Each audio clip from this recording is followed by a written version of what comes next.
Hola, hola, buenas tardes. Esto es OVNI, Tribulación Fáctica. Mi nombre es Alberto Brunetti y este es el programa número 23. Y recién que escuchaste la propaganda de Chilo, te recuerdo que hoy Chilo tiene pata y mulo de huesada con una salsa de mostaza y la guarnición que vos elijas, Además, Chilo tiene la carta, si no querés comer la comida que tiene el menú diario, tenés carta para elegir, así que comunicate,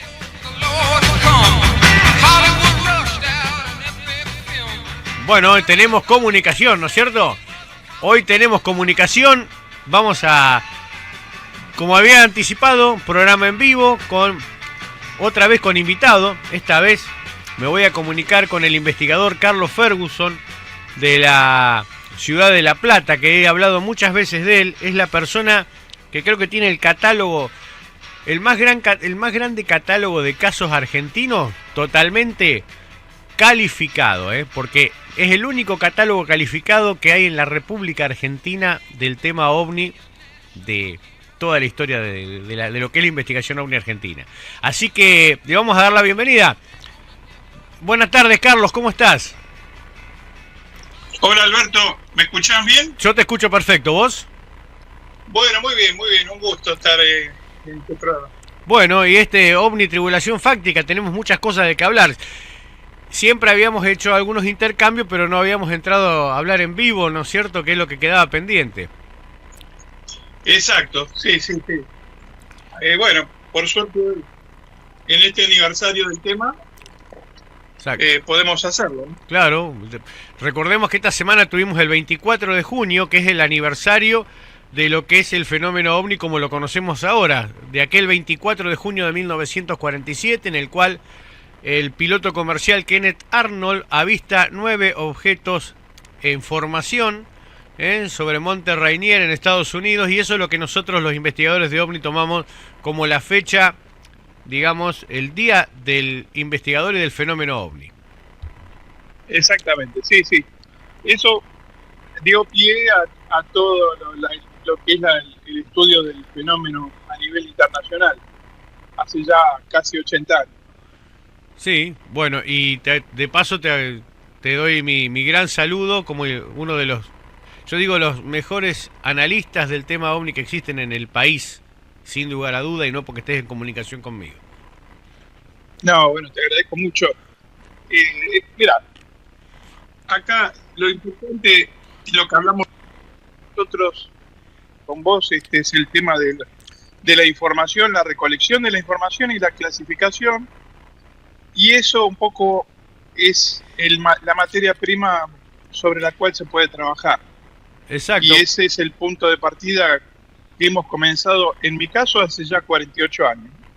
Yo un poquito menos, pero bueno, también acá en la zona de Mercedes más o menos de la misma forma, tratando de recopilar de la misma manera para que las cosas sean comparables, ¿no es cierto? Porque cuando hablamos de catálogo no es simplemente enunciar casos y escribir líneas, ¿no? Hay que hacer ciertas investigaciones, ciertos trabajos, cierta metodología para poder ser comparativa. Exactamente, esa es la manera de trabajar comparando los catálogos también a nivel internacional. Hoy nos encontramos con situaciones donde tenemos mucha cantidad de divulgadores y gente que está hablando del tema, pero que llamativamente no poseen los datos, y eso llama la atención, ¿no? Porque están hablando sobre una situación que no es la real.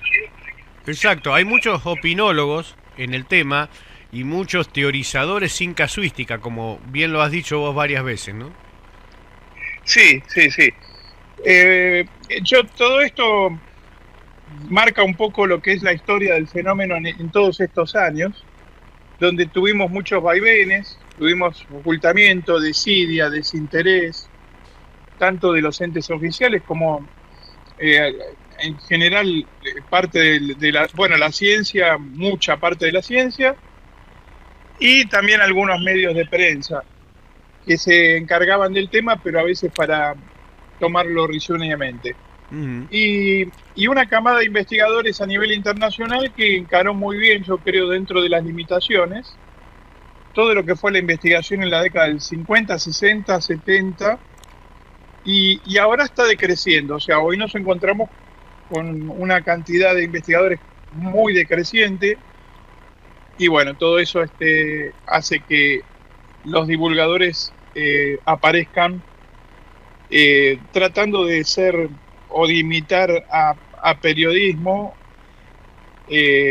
comentando casos antiguos y no encarando una investigación actual, ¿no? Exacto, y bueno, y el auge de Internet, lejos a veces de, si bien nos hace que hoy nos podemos comunicar en tiempo real, que podamos tener acceso a muchas cosas que antes no existían, también trajo aparejado la creciente divulgación de rumores, y lamentablemente en este tema lo que más da vuelta en el mundo hoy es la divulgación, la propagación de rumores, y sobre todo el creciente número de influencer, youtuber, que lo único que les interesa es tener más seguidores en sus canales. Lamentablemente no decantan la información que están dando y están diciendo cualquier cosa con tal de hablar del tema OVNI y tener seguidores, ¿no es cierto? Y eso es un gran mal que Sí, antes, si bien lo teníamos, no era tan grave porque estaban circunscriptos a sus lugares. En cambio hoy, bueno, cualquiera puede acceder a una red y hablar de cualquier cosa, y aparentemente como que todo el mundo tuviera derecho, pero bueno, hay que tener conocimientos también para hablar. no, no, por supuesto, no tiene nada que ver con el derecho, que lo Ujú. tenemos todos de incursionar en este tema como comenzamos todos. El Exacto. tema aquí pasa por, por realmente ser consecuente con lo que uno ha hecho, es decir, Ujú. para presentarse ante un medio de prensa, sea cual sea, y hablar como si fueran expertos, personas que nunca investigaron un caso, Exacto.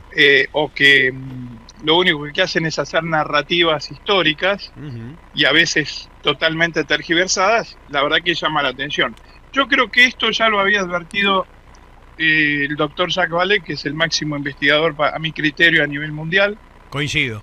Eh, Él había dicho, recordarás, Alberto, que en un momento dijo que la ufología se estaba transformando en una especie, lo dijo más o menos así, ¿no? En una especie de idea falsa, que no tenía nada que ver con el análisis profundo de los casos. Exacto. Y con esto le están dando pie a aquellos escépticos, detractores del tema, ¿no es cierto? Porque si todo el mundo da noticias falsas en este tema, y bueno, le están dando la razón a aquellos que dicen que este tema es sinónimo de chantada, bueno, y contra eso Sí, luchamos los investigadores que todavía seguimos trabajando sobre casuística, respetando a los testigos, que a veces parece una perogrullada, ¿no? Pero hay que explicarlo a la gente, porque la gente no entiende cuál es la diferencia a veces entre una persona que habla de ovnis sin fundamento y aquel que sí está trabajando asiduamente y denodadamente atrás de los casos. Porque pues sí, justamente tal cual. por no estar en el ambiente, y a veces uno ve que cada vez que hay una charla lo que nos vienen las consabidas preguntas de siempre. ¿Y qué pasa en el Uritorco? ¿Qué pasa en Roswell? Y bueno, son preguntas que se respondieron hace muchísimos años dentro del ambiente. Sí, Ujú. lo bueno, yo creo, en el caso de lo que es la investigación en sí, Ujú. es lograr un grado de confianza con el testigo para comentar una experiencia, eh, pero no testigos de hace años solamente, sino los testigos actuales. Exacto. Acá Eh, en Mercedes lo hemos visto porque tenemos testigos. Hay casuística que prácticamente no trascendió mucho a la prensa, y sin embargo tenemos muchísimos casos, y a pesar de todo, de esta aceptación que hay del tema OVNI, todavía hoy hay gente que a veces es reticente a hablar en un micrófono, ¿no? Y eso hay que respetarlo. sí, sí, eso tiene cierta lógica, ¿no? Ujú. Eh, yo recuerdo toda esa zona en la década del 90, bueno, los casos de Mercedes, Suipacha, Navarro, eh, que seguirán seguramente ocurriendo porque los tenemos en todos los lugares, las denuncias.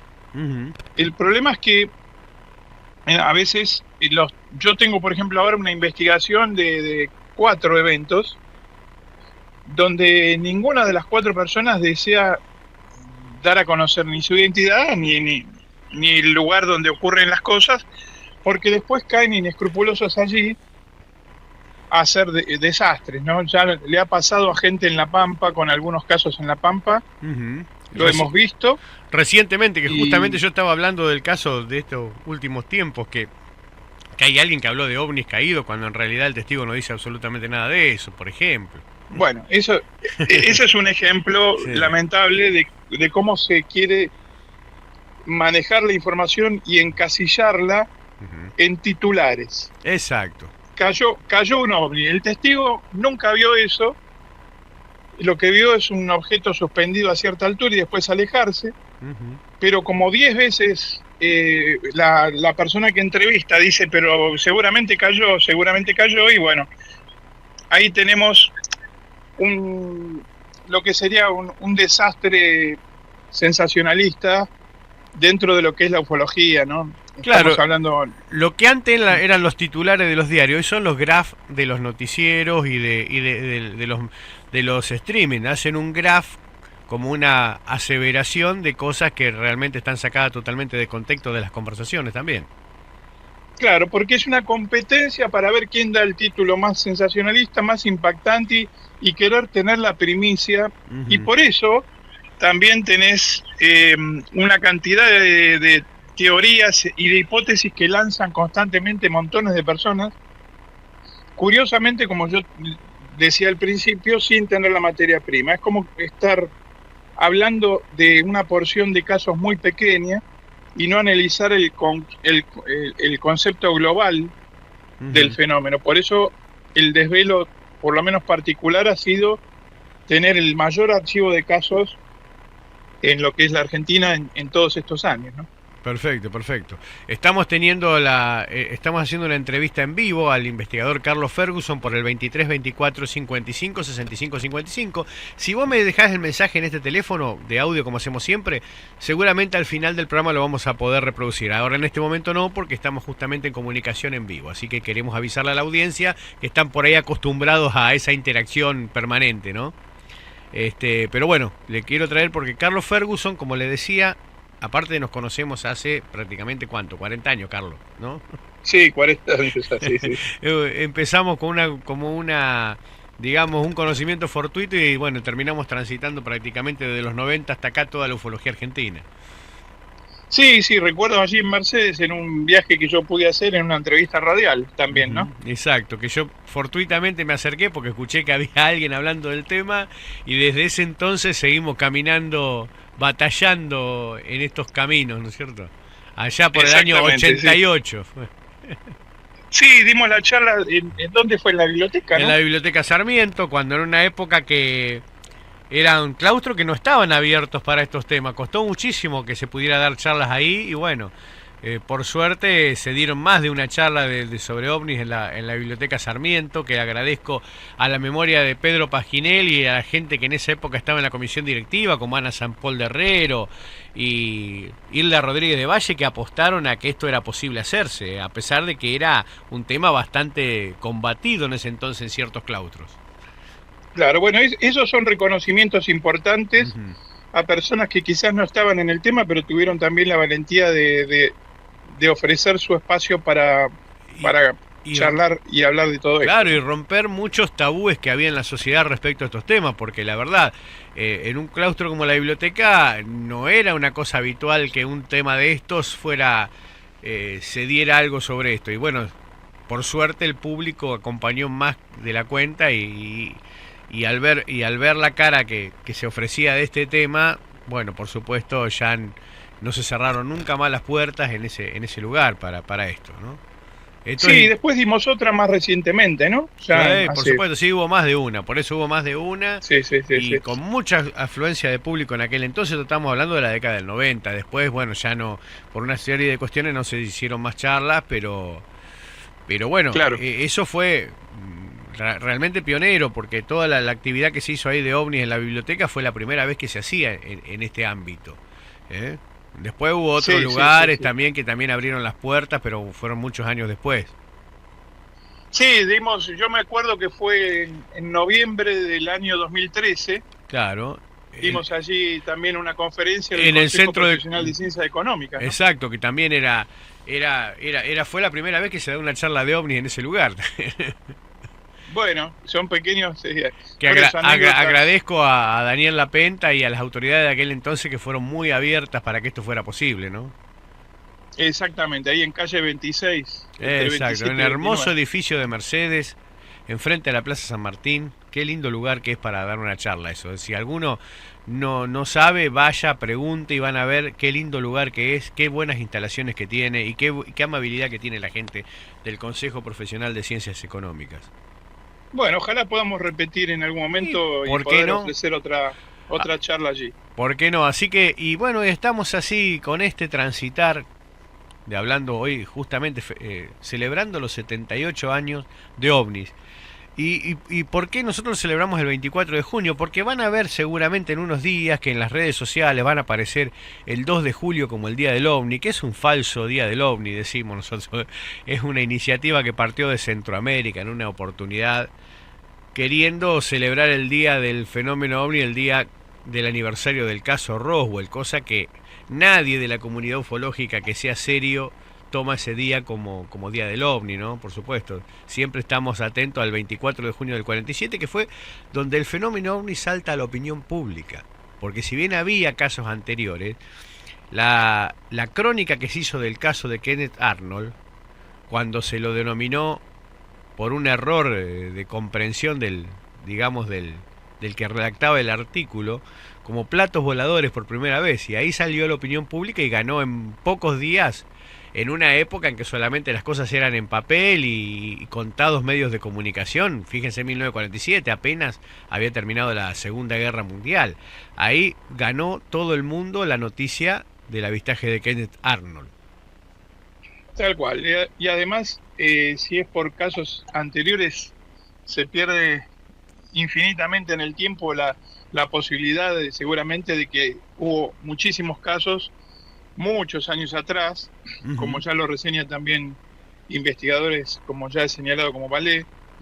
Así que lo importante fue cuando tomó la trascendencia a nivel internacional, que fue ese 24 de junio de 1947. Claro, que cualquier ufólogo que se precie de tal es el día que toma como el inicio de la era moderna de los ovnis, digamos.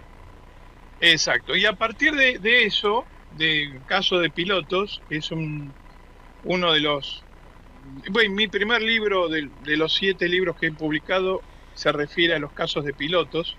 Si te parece, podemos hacer una pequeña pausita y seguimos hablando y ya nos metemos derecho en el caso de piloto, porque justamente teníamos uno de los temas anticipados, era un caso que se celebran 5 años de ese caso, y sería bueno contarlo un poquito después de la pausa, si te parece, así ya ordenamos un poquito la información. Si no tenés problema, ¿te podés quedar en línea o...? A ver, sí, me quedo en línea. Quedate en línea y hacemos la pequeña pausa y ya seguimos de lleno con aquel caso, que ya lo vamos a extractar ya y dentro de unos días lo van a poder leer también en las redes sociales. ¿Estás con hambre? En Chilo Restobar te esperamos con comida rica de verdad. Estamos en calle 2 entre 19 y 21. Abrimos de martes a domingo al mediodía hasta las 3 y a la noche hasta la 1 de la mañana. Además de la carta, todos los días tiramos un menú bien caserito como el que te gustaría comer en tu casa. Chilo Restobar es un excelente lugar para reunirte con familia y amigos. ¿No te querés mover de tu casa? Pedí que te lo llevamos al 2324 1534 3813. Ahora, si querés venir, también podés reservar tu mesa, también al 2324 1534 3813. Chilo Restobar. Venite, come bien y pasala mejor. Somos la señal, somos la música, somos la noticia que esperas. Somos estilo, somos pasión, somos el golpe que despierta tus sentidos. Somos Estación 21, somos lo que querés escuchar. Bueno, y estábamos escuchando Chilo Restobar, 1534 3813, el 2324 1534 3813, llamalo hoy, ahora, llamalo ya, que tiene pata y muslo de huesada con salsa de mostaza y la guarnición que vos quieras, y te lo llevan a tu casa,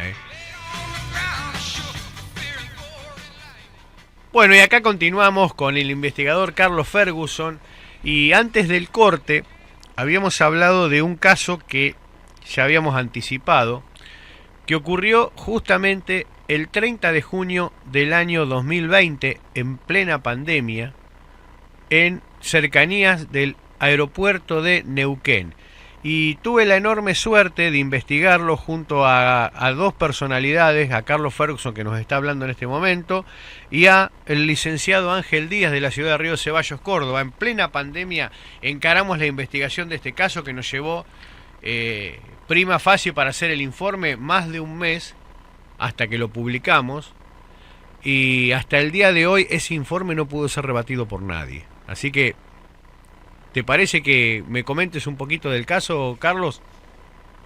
Sí, antes que nada, bueno, comentar que en Argentina hemos tenido hasta el día de hoy 163 denuncias por parte del personal aeronáutico con respecto a ovnis. Que eso Esto sí, que eso es apenas la 78 punta del iceberg, como bien decían antes, porque hay muchos, los pilotos a veces son un poco reticentes en dar a conocer sus experiencias. Sí, bueno, eso tiene varios motivos, pero el principal es la reputación, porque evidentemente que un piloto declare la presencia de algo extraño también a veces puede ser tomado con cierto prejuicio, ¿no? Yo quiero aprovechar para darle un saludo a la gente del Aeroclub Mercedes, con el cual ya estamos en comunicación por algunas cuestiones que tienen que ver con estos temas. Sí, bueno, y también de paso saludar a San Antonio de Areco también, al Aeroclub, que hace unos días pudimos dar una charla allí junto al piloto, justamente Jorge Polanco, que fue el protagonista del famoso episodio de Bariloche, 31 de julio de 1995. Claro, vos, vos me acuerdo cuando presentaste el libro de ovnis y pilotos acá, que hablábamos recién en el Consejo Profesional de Ciencias Económicas, que hoy ya ese catálogo ya creció más todavía. Me dijiste que tenías más de 160 casos de pilotos en Argentina, y sé que tiene muchísimos casos más a nivel mundial, ¿no es cierto?, que vos tenés registrados. Sí, de los 163 tenemos 94 de ellos que fueron en vuelo, o sea, pilotos que estaban volando en distintas aeronaves. Eso en Argentina. Y bueno, tenemos aeropuertos involucrados de todo el país: Punta Indio, Córdoba, Mar del Plata, la base Espora, Neuquén, Bariloche, bueno, todos. Ahora, a nivel internacional, hasta hoy yo he podido reunir 1.417 casos. Montón. Que son muchísimos. Y bueno, con los de Argentina, si estamos hablando 1.417 más 163, estamos en la cifra exacta de 1.580 casos de pilotos en 78 años. Claro, Ahora, y sería bueno que me cuentes, porque yo la otra vez hablaba acá con los oyentes, ¿por qué a veces, por qué decimos que los pilotos son testigos calificados o tienen mayor calificación que otros, como para poder, para que ¿por qué el testimonio de un testigo vale quizá a veces más que el de un hombre de campo? No es porque que sea peyorativamente una cosa con otra, pero ¿por qué motivo a veces en la calificación el piloto de avión suele tener mayor puntuación? Bueno, eso responde a varios factores. El principal es que los pilotos, por supuesto, tienen una preparación especial para determinar distintas situaciones y aeronaves en pleno vuelo. Por supuesto que también tienen instrumental a bordo que también ayuda para la medición a veces de ciertos hechos. Tienen distintos planos de elevación, y especialmente en casos donde hay avistaje múltiple, como fue el caso Bariloche, donde era un avión de aerolíneas y el avión de gendarmería, en dos planos distintos y con distancias distintas, detectando lo mismo. Entonces, tenemos varios factores, pero además hay uno fundamental. Cuando nosotros hacemos la medición de los casos, la calificación, se le aplica un sistema así, que lo hemos aplicado en Argentina a casi 1.900 casos. del total del universo OVNI en Argentina, los casos de pilotos superan en calificación, en una cresta muy notable, a todo el resto de los casos. Eso tiene que ver con factores de preparación, tiene que ver con factores de detección también, porque hay radares que han captado la presencia OVNI. Yo te puedo comentar muy brevemente el caso de la base aeronaval de Punta Indio en 1965, cuando reiteradamente se presentaban ovnis siguiendo a los aviones aeronavales argentinos, y tal es así que hubo una situación una anécdota muy llamativa donde se cambió el radar, y en el nuevo radar se podía detectar nuevamente esta presencia, y el jefe de la base, se llamaba Hugo Frontrot, dijo que esto era algo llamativo e impactante para todos los testigos y los pilotos navales. Te voy a hacer escuchar una pequeña grabación que es de locución, pero que puede reseñar un poquito lo que estamos hablando. ¿Cómo no? A ver, un segundito. Sí, no hay problema. Estamos en vivo, le decimos a la gente por FM Estación 21, 107.1, dialogando con el investigador Carlos Ferguson de la ciudad de La Plata, autor de varios libros, entre ellos OVNIs y Pilotos, que es un gran trabajo de casuística y recopilación de casuística y análisis de casos del fenómeno OVNI argentino. A ver si se puede escuchar, A ver. Ahí vamos. A la velocidad que se movían, no había un jet que lo pudiera hacer. De la misma manera que avanzaban, se detenían al lado del avión y lo escoltaban por unos segundos, y después desaparecían. Jefe de la base, Hugo Frontrot. Bueno, creo que se escuchó bien. Sí, se escuchó perfecto. Vamos un poquito, porque por los tiempos que tenemos, que es una lástima porque podemos hablar millones de horas de esto, del caso en concreto que ocurrió el 30 de junio del 2020, si te parece, en el aeropuerto de Neuquén. Sí. Bueno, básicamente es fue un avistaje que se presentó en la ciudad, sobre la altura de General Roca, exacto, Río Negro. Una ciudad muy cercana ahí a toda a la zona de Neuquén, ¿cierto?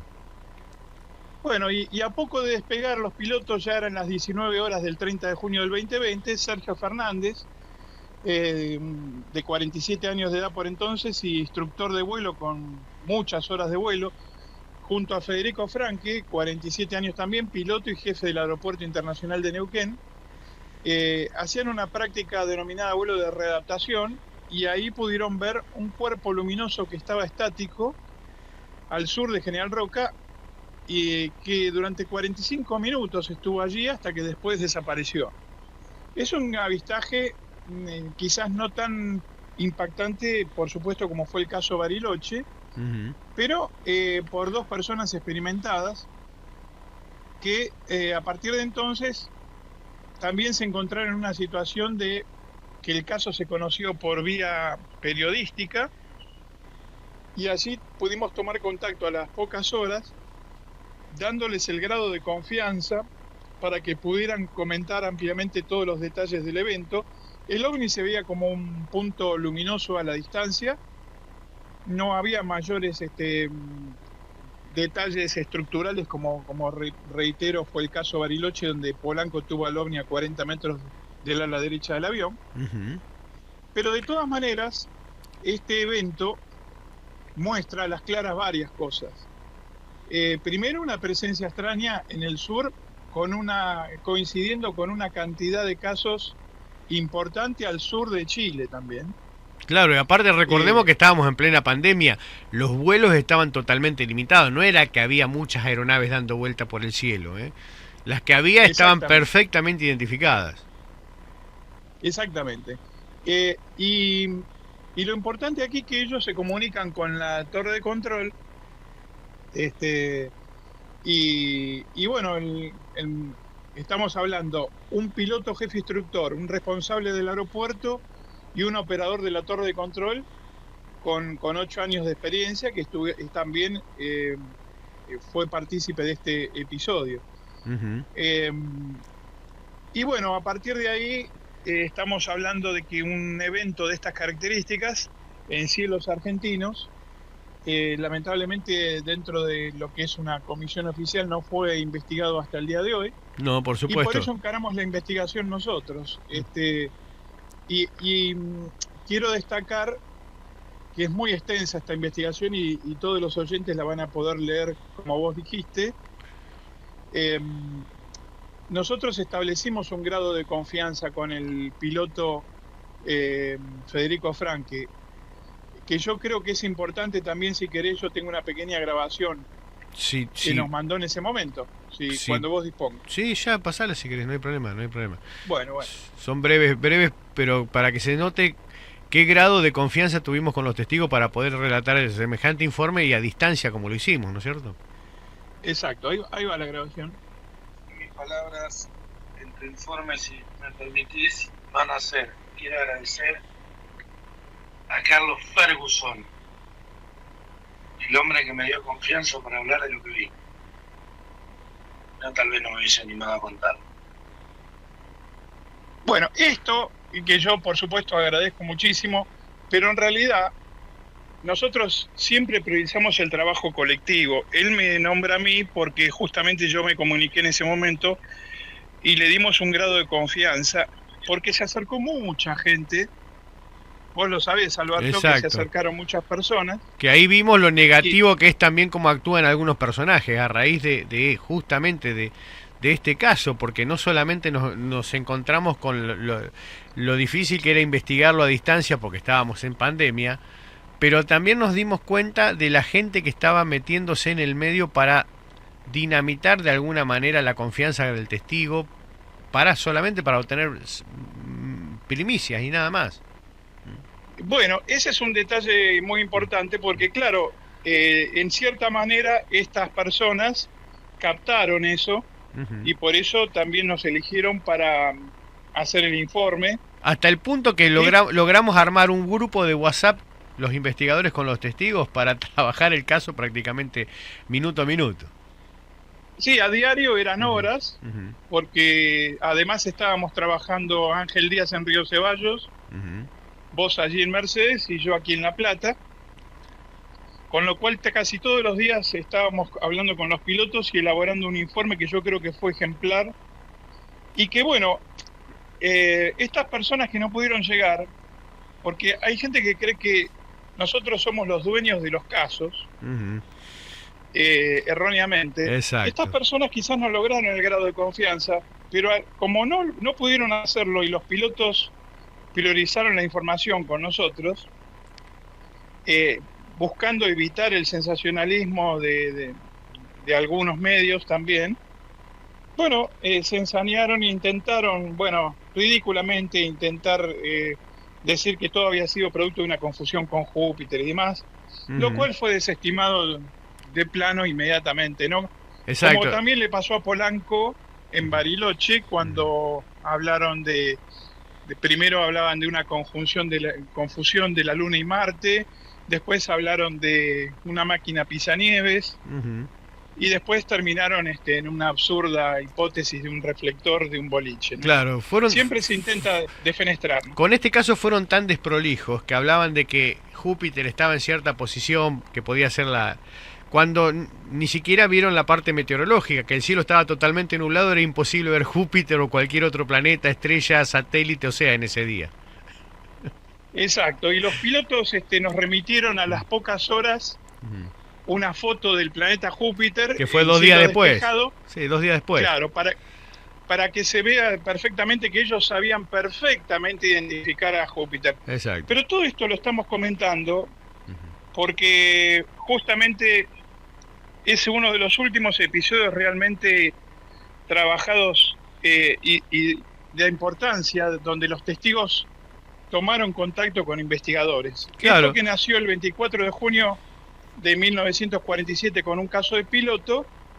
Bueno, acá en Argentina, como te digo, hemos tenido 163, 94 en vuelo, y uno de ellos, destacables de los últimos, fue este del 30 de junio del 2020. Claro, que nosotros llamamos el caso Charlie My Foxtrot. ¿Por qué? Porque era la matrícula del avión, del Cessna 150 que piloteaban los dos pilotos, que era, o sea, LB porque es por el tipo de aeronave, y CMF, que son las siglas que tiene identificatorias de la aeronave, ¿no es cierto? Por eso mismo lo llamamos así al caso. Que en unos días... Sí, vos Sí. hiciste vos encaraste una parte fundamental del informe, que fue el estudio meteorológico y otros aspectos con respecto a la posición de Júpiter y demás en el cielo. Exacto, para que también igual lo evaluamos, a pesar de que no se veía, lo evaluamos para que vean la diferencia entre lo que los testigos comentaban con lo que era Júpiter, porque ya era realmente fue, digamos, y se hizo ese apartado justamente para que se vea lo ridículo de las explicaciones que estaban intentando instaurar aquellos que no pudieron acceder al testimonio directo. Quiero resaltar también sobre este episodio, que fue el 30 de junio, que ya el 14 de febrero, unos meses antes, en Neuquén, en las lagunas de Epulauquén, ya había visto una cantidad de testigos, un objeto no identificado también captado en video. Después, el 22 de marzo del 2020, en Punta Arenas, en Chile, fue también captado fotográficamente otro objeto. El 5 de abril, en Río Cuarto, en Córdoba, en Quequén, Buenos Aires, el investigador Guillermo Daniel Jiménez también puede observar un objeto aéreo luminoso. O sea, había toda una actividad bastante importante en todo lo que es la zona del sur argentino. El 6 de abril, en las bardas de Neuquén, también se logra filmar un video por parte de un testigo. El 18 de abril, también en la Ruta 4, Bardas Blancas, ahí en Mendoza, 2 testigos pueden filmar otro ovni. En mayo, en Bahía Talcahuano, en Chile, también se percibió otro ovni. El 8 de mayo se filmó en Cutralcó, y decenas de personas vieron un objeto volador también no identificado. El 15 de mayo también hubo casos en Chile, y es decir, y el 27 de junio, 3 días antes del caso argentino, en Puerto Natales y Punta Arenas en Chile, hay testigos que también pudieron captar la presencia de un ovni y una persecución de un ovni a un vehículo durante 45 minutos, la misma cantidad de minutos que duró el caso de General Roca, ¿no? Claro, ahora cuando ponga, para que la gente pueda leer lo va a poder ver en mi Facebook de Alberto Brunetti, Inv OVNI, INV OVNI, no sé, por investigación OVNI. Ahí va a ver, mañana ya va a poder ver el informe que hicimos en aquel momento, y va a ver, porque una cosa eso estamos hablando de un solo caso, pero para que la gente se dé cuenta la cantidad de trabajo que se hace alrededor de cada caso, y no es solamente una entrevista con un micrófono al testigo. Eso es todo lo que hay atrás de una investigación de un caso OVNI. Lo van a ver en este caso desglosado, todas las cosas que se hacen, y normalmente nos están mostrando de cada caso por caso, pero eso es un poco la forma de trabajar cuando hablamos de aplicar metodología, cosa que a veces aquellos escépticos que nos cargan contra los investigadores de OVNI soslayan que nosotros estamos haciendo todos esos procedimientos para poder llegar a aquel OVNI, que no es una cosa liviana, no es una invención de misterios como algunos dicen, ¿no? Simplemente llegamos a eso después de hacer un montón de descarte de cosas convencionales, de hacer un gran tamiz, y en este caso se ve perfectamente, y no es porque hayamos hecho nosotros el informe, pero hubo algunos investigadores pioneros en la temática, como Oscar Uriondo, que dijo que nuestra investigación era realmente un perfecto manual de ufología, y eso para mí me llena mucho de orgullo, que alguien alguien de esos conocimientos haya opinado al respecto, ¿no? No, por supuesto. Además, después cuando lo puedan leer el informe están los videos estos que se han logrado en distintos países. Está también el audio de la torre de control. Hay un montón de elementos que para que vean que todo esto que estamos hablando tiene un sustento documental. Están las palabras de los 2 testigos. también. Van a haber un montón de cosas. Y también van a ver todas estas cosas que le estamos mencionando, todos estos malos procederes que han hecho algunas personas al respecto de este caso. Sí, pero eso... mira, yo creo que sí hay que destacar, más allá de que fuimos nosotros, pero no en vano, nosotros tres participamos en la primer comisión oficial de la Fuerza Aérea, es decir, tenemos un sistema y una línea de trabajo, porque nosotros no estábamos improvisando cuando también estábamos en la comisión oficial. Exacto, la misma seriedad la presentábamos en ese momento y lo saben muy bien las personas de la Fuerza Aérea que trabajaron codo a codo en las mesas de trabajo en aquel momento, ¿no? Sí, eso es una historia que incluso nunca ha trascendido y la sabemos nosotros, pero acá lo importante, ¿sabes qué es, Alberto? Que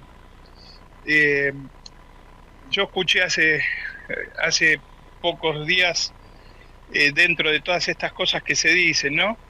La cuestión de que nadie tiene la verdad en este tema, y que sigue siendo un enigma, por supuesto, porque no lo hemos podido resolver. Exacto. Pero hay una cosa clara, los que accedemos y buscamos y nos rompemos el lomo para buscar más información o todos los datos, seguramente estamos un poco más cerca. Exacto. Que los que hablan sin tener los datos. Exacto, porque muchos hablan de que todos tienen derecho a hablar y cualquiera puede opinar. Sí, cualquiera puede opinar, pero bueno, hay que decir que es solo eso, opiniones y nada más que opiniones.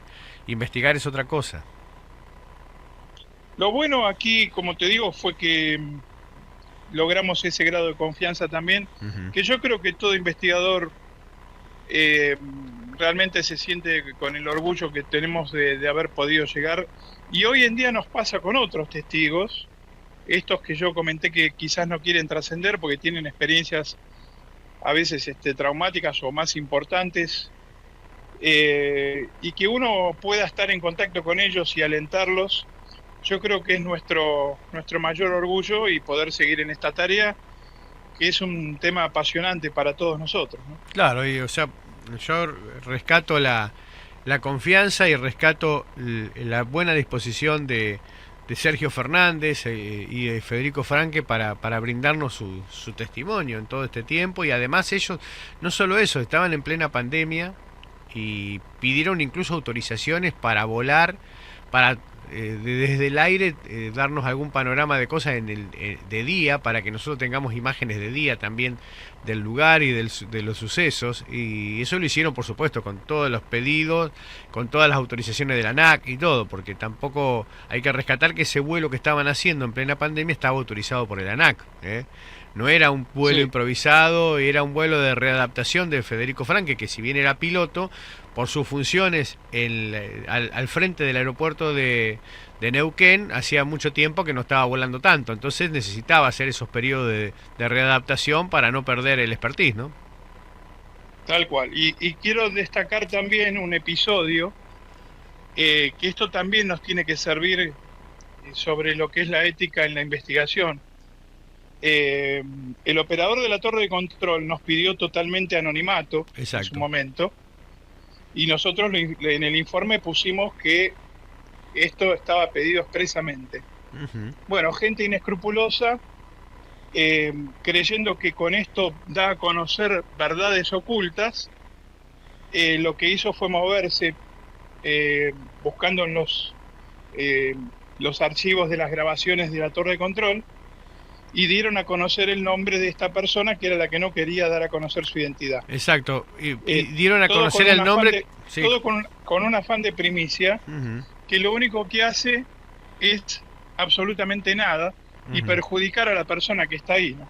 Claro, lo hicieron vía, como no podían acceder de otra manera, hicieron el pedido por la ley de libertad de información, y obviamente en el aeropuerto se le dio el dato de quién era la persona y el número de documento, y esta persona, y lo que la persona decía en el informe era lo mismo que habíamos publicado nosotros. Lo que pasa que ¿qué hizo esta persona? Lo publicó, y lo único diferente que tenía era el nombre y el apellido del testigo, lo cual está reñido con la ética. Si la persona no quiere dar a conocer sus datos, ¿por qué tiene que exponer esos datos sensibles? Evidentemente el no haber podido acceder directamente al testigo hizo que lo tuviera que exponer y ridiculizarlo de esa manera, ¿no? Bueno, pues esas son las muestras lamentables que, bueno, también generaron, acordate, el inexistente ataque OVNI a la base Espora. Y que justamente que son las hace mismas 3 años. personas, la misma persona que se dedica a hacer esas cosas, es la que dio esa primicia de la base Comandante Espora, que es totalmente ridícula, ¿no? Claro, bueno, hasta el día de hoy estamos esperando que den el informe que dijeron que iban a dar. Por eso hay que estar tranquilos, Alberto, estamos en una senda dentro de esta situación hoy complicada aún de la divulgación ufológica. Nosotros estamos trabajando a diario, estamos, en el caso particular, estamos con los efectos fisiológicos, efectos electromagnéticos. Ahora estamos haciendo un trabajo muy exhaustivo también, que ya detallaremos oportunamente, y estamos dedicándole diariamente al tema horas. Exacto, y a veces cuando ustedes me escuchan hablar de la forma que yo comento y de la forma que hablo del ambiente ufológico, lamentablemente, cuando tengo que rescatar algo bueno de alguien lo hago, por supuesto, pero fíjense que lamentablemente la información que se está recibiendo a través de las redes hoy parte de fuentes que no son para nada confiables, lamentablemente, y no es porque dice, pero dice, como me dijeron algunos, pero todo el mundo en la ufología argentina es no confiable, y la gran mayoría, le digo, por lo menos los que tienen canales de difusión hoy, lamentablemente han ido a otro sendero que no es la investigación. Sí, bueno, nosotros tenemos que ser un poco la orientación en lo posible y manejar siempre los datos, que es lo que nos caracteriza todo el trabajo estadístico. Así que con todo eso yo creo que podemos ofrecer una alternativa distinta, ¿no? Exacto, y no pasa y por eso la posición que hemos tomado a veces de estar un poco fuera de este ambiente, más allá de que conocemos a todo el mundo, a todos los que hablan, los hemos padecido durante casi años dentro de los claustros, trabajando y obstaculizando la investigación. Sí, por eso desde ya estamos, por suerte, eso está más que claro, que no se puede trabajar, lamentablemente. Vos recordás que lo hemos intentado cuando la Red Argentina de Ornitología, que fue la única entidad en Argentina que no tenía un preconcepto extraterrestre ni nada por el estilo. Exacto.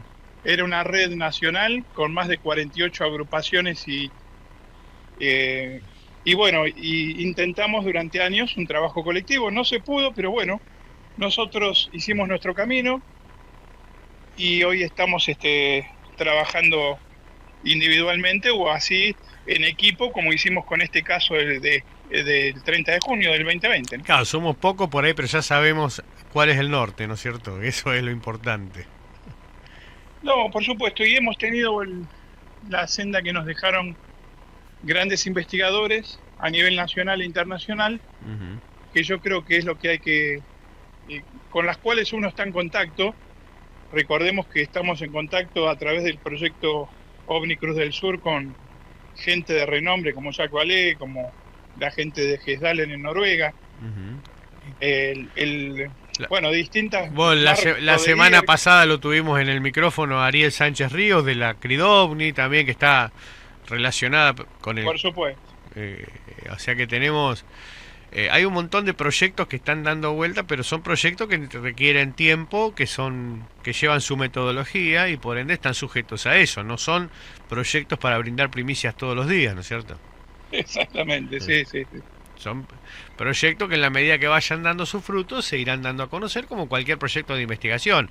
Porque el hecho de que seamos civiles, de que no haya un título de investigación de OVNI, no quiere decir que no haya metodología detrás, ¿eh?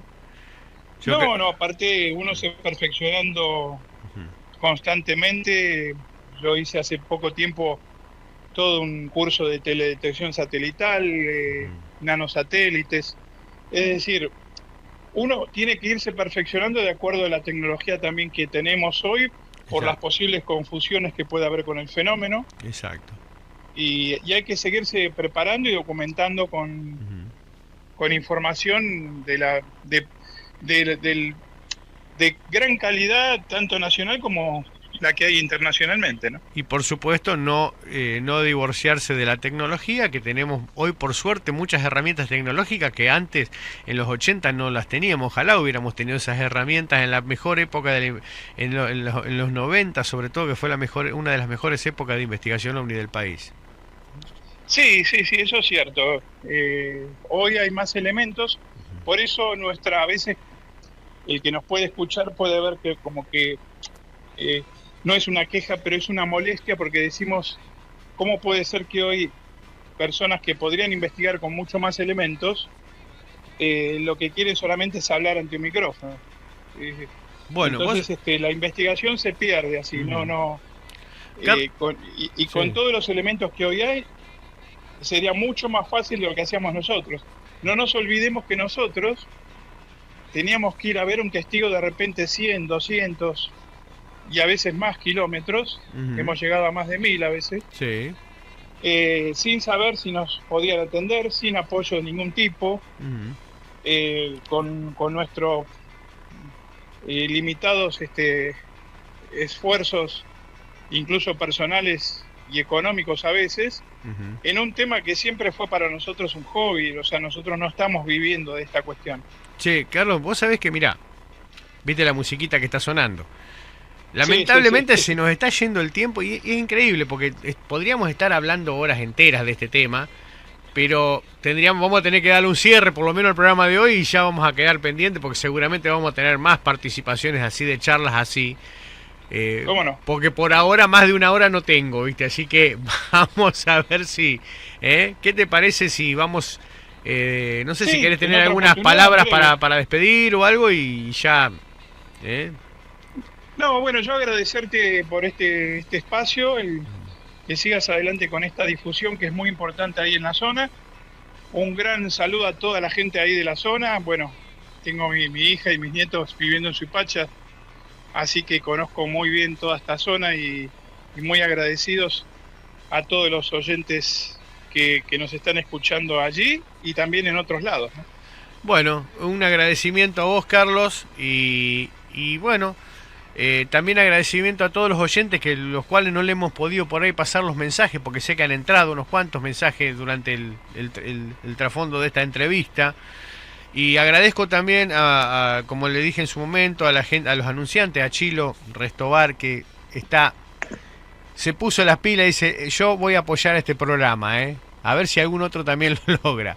Gracias, y bueno, sin mucho preámbulo, vamos a dar el fin a este cierre. Hoy tuvimos, hablando de los 78 años de la investigación OVNI, y también del caso de Neuquén, del 30 de junio del 2020. Tengo algún mensaje, creo, ¿no?